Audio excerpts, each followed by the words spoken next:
La evaluación neuropsicológica, yo llevo muchos años abogando porque nuestra profesión sea una profesión fundamentada en algo.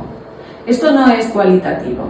La evaluación neuropsicológica tiene mucho de cualitativo, pero tiene que tener algo de cuantitativo, porque nos enfrentamos a un mundo feroz, en donde tú vas al médico y te hacen un análisis de sangre y te dicen colesterol, no sé cuántos, no sé qué. Nosotros tenemos que hacer lo mismo, no podemos ser menos. Pero además no es que no podemos, es que no queremos ser menos. Tenemos que demostrar lo que nosotros sabemos. Que cuando nosotros estamos haciendo evaluación neuropsicológica es como si tuviéramos aquí un cerebro de una persona, de un niño, de un adolescente, de un adulto. Tenemos aquí este cerebro y cada vez que le estamos pasando una prueba estamos activando una zona de su cerebro. Una zona, la que sea. ¿Qué quiere decir? ¿Que el resto del cerebro está apagado? Para nada, por Dios santo bendito, en absoluto. Pero una zona de su cerebro está más activada. ¿Por qué se sabe que está más activada? Porque hay resonancia magnética. ¿Cuándo se descubre la resonancia magnética? Final, 90 y tantos, año 90 y tantos años. ¿Qué tenemos que hacer como profesionales? Cuidar un entorno, ser muy cuidadosos. Intentar que no haya variables que interfieran en la evaluación. Lo primero que encontramos es a unos padres que vienen y nos cuentan algo que han detectado o que se lo han detectado en el colegio.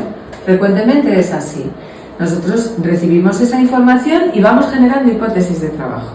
La entrevista. En la evaluación es la fase inicial, la historia del paciente, los datos familiares que les deriva y el motivo de consulta. Esto ya lo sabéis todos porque estáis en el mundo y esto es una de nuestras cosas. Pero hay diferencias en nuestra entrevista. Pero nosotros en la entrevista neuropsicológica vamos más allá. Queremos saber más cosas. No queremos solamente saber la fecha de nacimiento o el motivo X. ¿Y qué queremos? Tenemos que ver que hay unos factores de riesgo neuropsicológico. Riesgo neuropsicológico quiere decir que estamos hablando de un niño sano, esto que hemos dicho que es neuropsicología básica, es un niño sano, este niño no ha nacido con una lesión, no tiene ninguna alteración cromosómica, pero sin embargo le está pasando algo, nos está dando clínica. ¿Y este qué le pasa? Bueno, pues vamos a ver. Pues entonces sabemos que han aumentado las madres menores y que han aumentado las madres mayores. Patologías durante el embarazo, diabetes gestacional, problemas de tiroides, hierro, infecciones, adicciones, agentes químicos, por ejemplo, personas que han tomado sin darse cuenta mercurio porque han consumido mucho pescado, sus niños se quedan completamente mal. Problemas emocionales severos, malnutrición, toxoplasmosis, rubeola, VIH, por supuesto. Todo esto lo tenemos que saber. ¿Y cómo lo vamos a saber? Hay que ir sacando la información. Porque nosotros somos profesionales y vamos generando hipótesis. Podemos observar a esa persona. Es una persona que mira mucho a su marido o a su pareja, está muy pendiente de lo que dice, o es una persona que está muy callada, o es una persona que cada vez que habla de un tema más importante se remueve en la silla. Observemos a la gente con cariño, no para juzgarles, sino para saber qué les está moviendo por dentro eso que tú estás diciendo. Y hay unos factores de riesgo asociados al niño, a la prematuridad, bajo peso, endocrinopatías.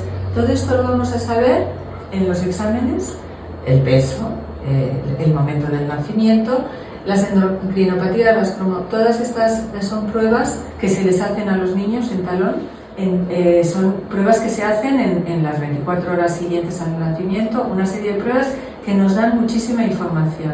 Bilirrubinemia. La bilirrubinemia es muy frecuente, el niño se pone amarillo, pero amarillo como un chino.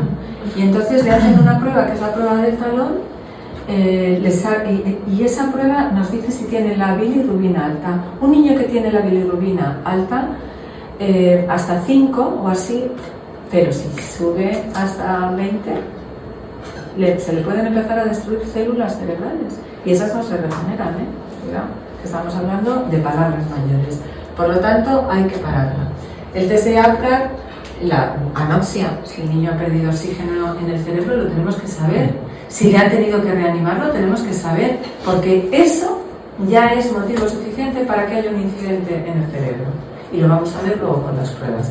Las condiciones de nacimiento, meningitis. Estar embarazada no es una enfermedad, pero es una responsabilidad. Y la única persona que puede cuidar de ese niño que está ahí es la madre. Y si la madre no está bien atendida, no se siente, si las circunstancias de la madre son adversas y no las podemos cambiar, por lo menos que no tenga que estar trabajando hasta que se ponga de parto. El test de Apgar. Esto es una historia muy interesante. Esto es una mujer listísima que estudió medicina en una época en la que estudiar medicina una mujer pues no era lo normal. Ella quería ser cirujana, pero ser cirujana en esa época era todavía más anormal que querer estudiar medicina. Y entonces se fue a la cosa de las anestesias que estaban en auge y entonces empezó a investigar ahí. Era listísima la tía. Y entonces se dio cuenta de que había una serie de cuestiones cuando las madres eran anestesiadas, porque hasta entonces el parto era natural, pero a partir de ya empezaban con las anestesias a las madres para que no les doliera el parto, y entonces ella, que era lista, estaba ahí observando. Entonces ella hizo toda su investigación y se dio cuenta de que tenía que tomar una serie de medidas de los niños cuando iban a nacer, porque la anestesia a lo mejor se les había ido la mano, en fin, todas estas cosas, y ella fue notando cosas y crea el test de Apgar, que es un test que todavía sigue vigente, que está extendido por todo el mundo y que nos está diciendo el niño en el momento de nacer cómo está el color de su piel, cómo respira. Bueno, entonces lo creó en el 1952 y todavía está vigente. Ha aumentado, te quiero decir, en aquella época no había monitores, ahora te ponen unos monitores cuando estás embarazada y saben cómo va el niño, que si está sufriendo, que si no está. En aquella época no había ningún monitor, pero había una señora que era muy lista, que se llamaba Virginia Apgar, y entonces esta que era tan lista fue el monitor de todos esos, y siguen haciéndolo. Entonces es bestial, es una historia de avance de la ciencia con una mujer inteligente que observó. Se valoran 5 parámetros que son las iniciales de su apellido, Apgar. Entonces, apariencia, que es el color de la piel, pulso, frecuencia cardíaca.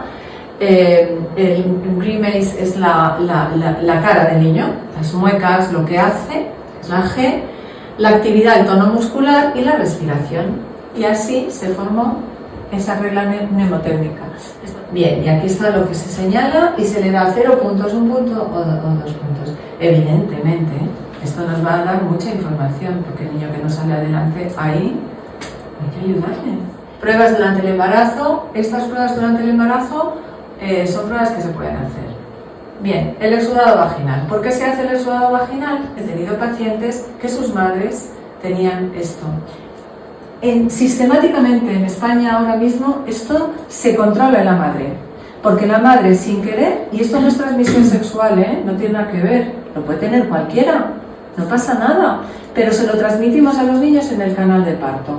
Es parto vaginal, no es parto de cesárea. Cesárea esto no se transmite, pero con grandes problemas para el feto, enormes problemas para el niño ya.